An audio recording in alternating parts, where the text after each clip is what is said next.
Well, it's been a few weeks away from you now, and there's so much to catch up on. Welcome back to After the Flag.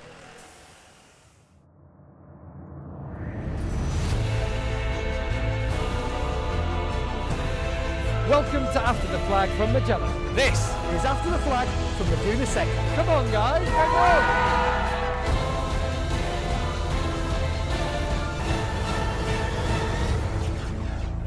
So this week on After the Flag, we're joined by an old friend, not a MotoGP rider, but who will be a MotoGP rider and perhaps a MotoGP star in the future, Pol Espargaro.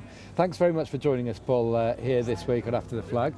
How's it here in enemy territory this weekend? Is everyone treating you okay, first of all? At the moment, it's okay. The people here are good with me, so at the moment it's right. You will see at the race. we will see as well. The whole season. Are you enjoying the battle? Because it's different to the one you had with Mark, isn't it? Mark was a national one, but there's a little bit of needle, but it's very exciting for everyone watching. Yeah, it has been so different because Scott and Mark are so different riders, and the battles are very different. But you know, it has been a difficult year for us, for the tire, for I think everything. It has changed a lot, and. Fighting a lot with Scott in some races, and very funny. But I've just heard, if you can hear the cheers in the background, that's because Valentino Rossi's just turned up there. And as ever, they're mobbing him in the back. But he'll be riding with Valentino next year on the same bike as well, in the Yamaha Tech 3 team next season. How much are you looking forward to MotoGP? Are you thinking about it already? Well, it's impossible to forget it when you are here in the paddock. You see the monster trucks, the Tech trucks, and it's so nice to think that you will be there next year, and so happy because it's a good team with good people, with very good results.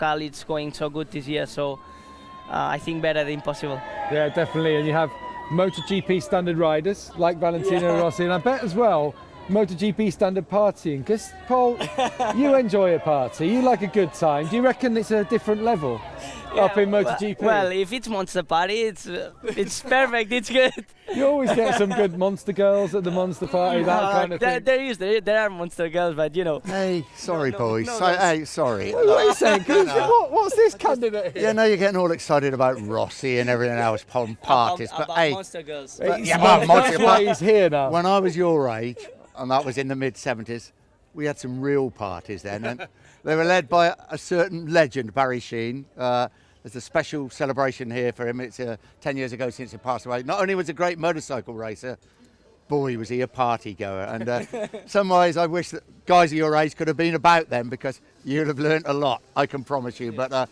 it is a special weekend. Barry Sheene passed away 10 years ago, and Silverstone has done him proud this weekend.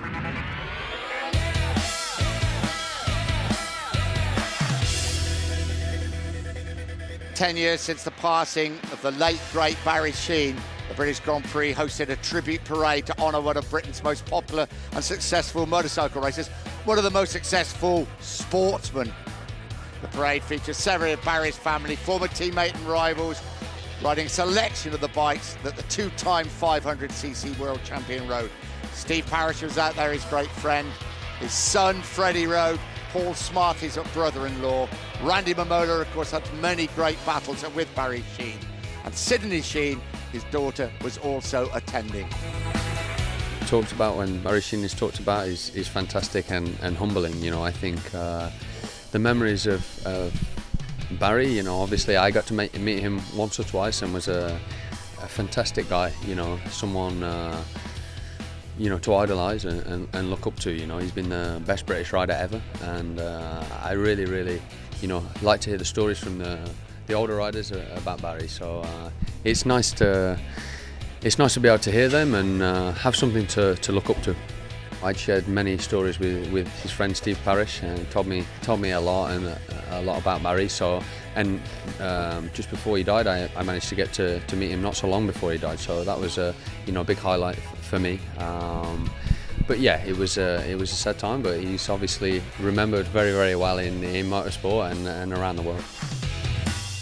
the thing with Barry is obviously he had great determination. You know, he was a very focused guy. He was very intelligent human being, and that's something that I've always tried to be. I try to understand what I'm doing, and you know, from a riding style point of view, it's difficult to compare because of the bikes back in those days, but it was how he thought about races, how he won races, those final laps where he made, you know, great tactical moves and great victories that, you know, inspires me. And yeah, I mean, it's a great shame that we no longer have him, but I mean, it's great to have initials like BS as well, because that's probably the only thing that I have in common with him, and I hope that in the years to come that, you know, myself and the English racers can continue his legacy and come back to the winning ways that he once did. It was probably more in the last few years. I've been looking back to the videos, and after riding the 500 in Spa as well, and you know, that's when I started to read up a bit on Barry Sheene and how much of a character he was on and off the bike. Yeah, it would be an amazing achievement for myself and also for England to have that again. And yeah, just to have my name up with them guys would just be unbelievable, and I would be so proud to actually have that and to have worked and achieved it with the Mark VDS team as well. Well, they're still going strong with the Rossi celebrations, aren't they? Or Rossi anyway, enjoying himself out there, and you know, being on track with legends like that. And you know, we saw then a video about Barry Sheene, who for me was a legend as a kid as well. Is Rossi one of your heroes? Is it going to be something unique to be there, something so special? Yeah, it has to be special, right, with Valentino. Valentino, it's part of the history of motorcycle, and he's an incredible rider for, I think, all riders goes to MotoGP, wants to ride with him, and it's do you listen to people? It's amazing, and when you are in the track with Valentino, it has to be amazing. And of course, you could resume battles with Marc Marquez. Now you've battled against Marc, you've won against Marc, but are you impressed by everything he's been doing this season as well? Not impressed, because I know the talent have Marc, and he's I think the most talented rider now in MotoGP, or with Jorge, with Danny, one of them. And I know that Marc was faster in MotoGP, but maybe not faster as he did in the first races. He was on top yet, and he's improving race by race, and it seems impossible. So it will be difficult to fight with Marc next year, but you know, in the future, I hope to be there with him. But it must give you confidence, the fact that you've beaten this guy, not just in last year, but since you were in 125. And does that make you think, I'm not bad. I'm not too bad, actually. Yeah. Does it honestly make you think that? Or? Yeah, a little bit, yes, because you know, when you are fighting with a rider, and after the rider grow up to MotoGP, and you see that the rider is doing amazing in MotoGP, not great, amazing like it's doing Marc, you think that you are okay. You are not the best because that rider won you. But you are not bad, so not too bad at all. So I want to think that it gives to us a little bit more confidence. Last year was a good year to learn a lot, and to maybe to be fast in MotoGP. It can be great.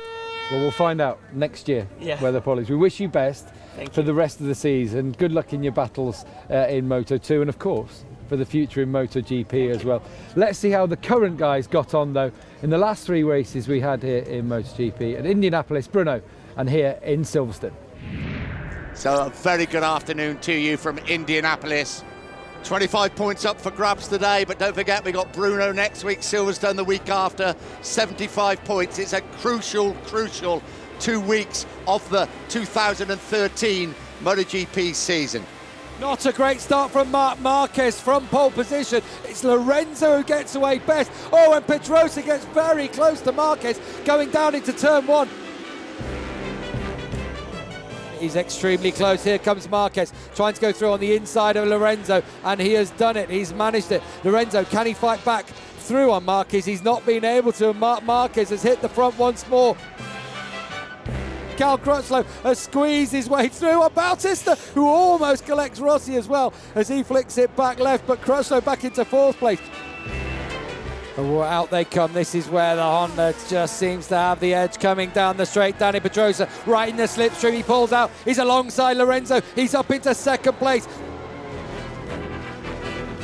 Marc Marquez wins his 3rd race in America, increases his lead in the World Championship over Dani Pedrosa. Pedrosa 2nd, Lorenzo 3rd.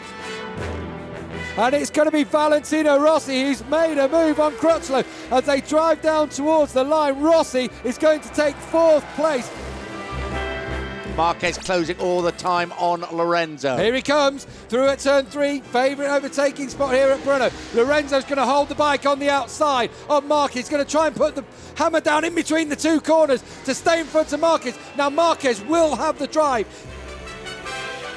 This is where he's done the move before. On the inside he goes. Lorenzo will hang on the outside once more.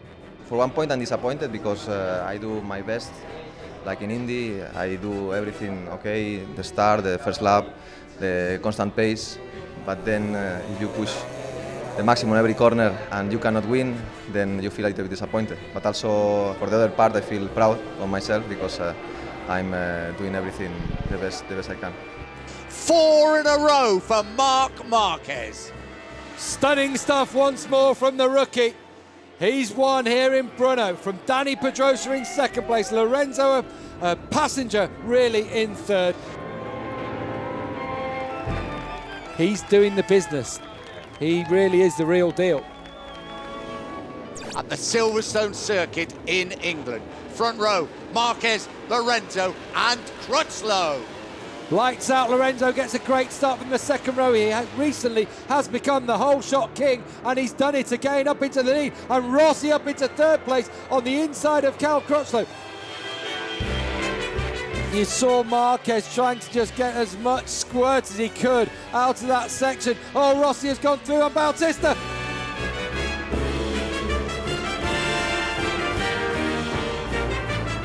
Marquez dives for the inside line. Marquez has got it and he's hanging on. Into Luffield they go. Is there any way round for Lorenzo, who has the inside? Forces his way through Luffield into Woodcote. It's going to be a drag to the line between the Yamaha and the Honda. Jorge Lorenzo surely is going to do this one. Jorge Lorenzo wins an incredible battle here at Silverstone. Marquez in 2nd place, Pedrosa 3rd. It doesn't get better than that. You don't get better than it all going off in the last couple of corners. Amazing stuff from Lorenzo. How much did he want it? Well, you saw. One of the great Grand Prix battles of the last decade. Absolutely superb. Well, what 3 weeks of racing it has been. None more so than here at Silverstone. Absolutely brilliant. And finally, Jorge Lorenzo managed to put one over on Marc Marquez. But in terms of the championship, it still means that Marquez has extended his lead. It's now 30 points over Dani Pedrosa, with Jorge Lorenzo a further 9 points behind. But as we saw here in Silverstone, things can change in an instant. Yet again, of course, our cameras have been catching up with all the action. So much going on. Really busy weekend here at the British Grand Prix. And this is our alternative look at this weekend's action.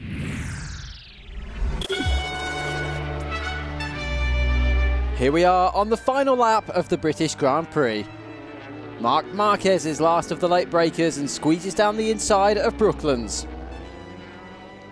Jorge Lorenzo returns the favour at Luffield. Certainly moment of the race, the one they'll be playing back in all of the highlights clips. This, however, is not the final lap. But this is Brooklands Corner. This was the penultimate lap of the race. Now surely this isn't the highlight, but sometimes to understand an outcome, we must retrace our steps.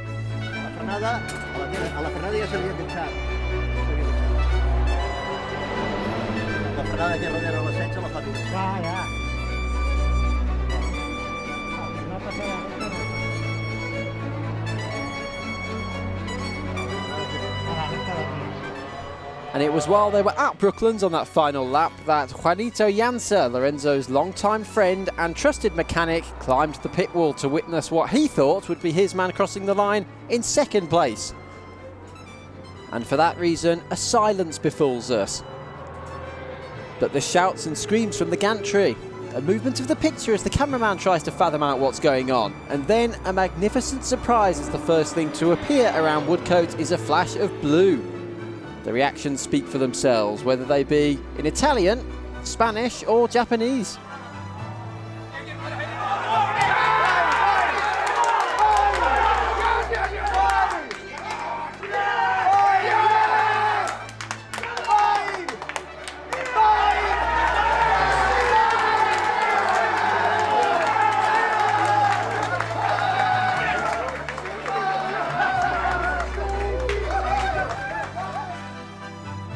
They say pressure brings out the best in them. Marquez has certainly encouraged the best specification of Lorenzo, the fighter, the shoulder-to-shoulder version.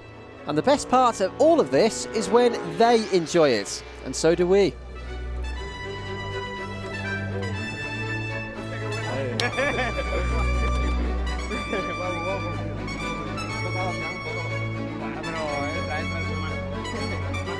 You get that with children. They like to play games, not do as instructed by elder, more experienced heads.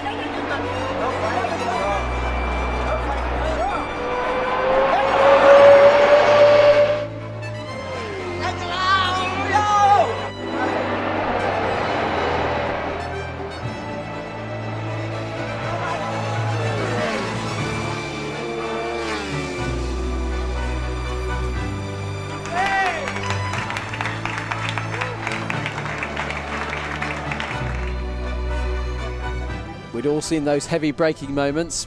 Maybe that's why the Yamaha mechanics took the opportunity to check what state those tyres were in. That's the sort of thing elders do.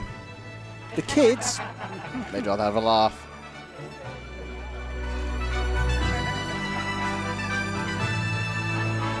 The reigning champion won, but he's third overall, so the rookie still extended his championship lead. And the lead is the lead, regardless of age or experience. But they can have their benefits, as two other Spaniards should be more than aware of. This is by no means over yet.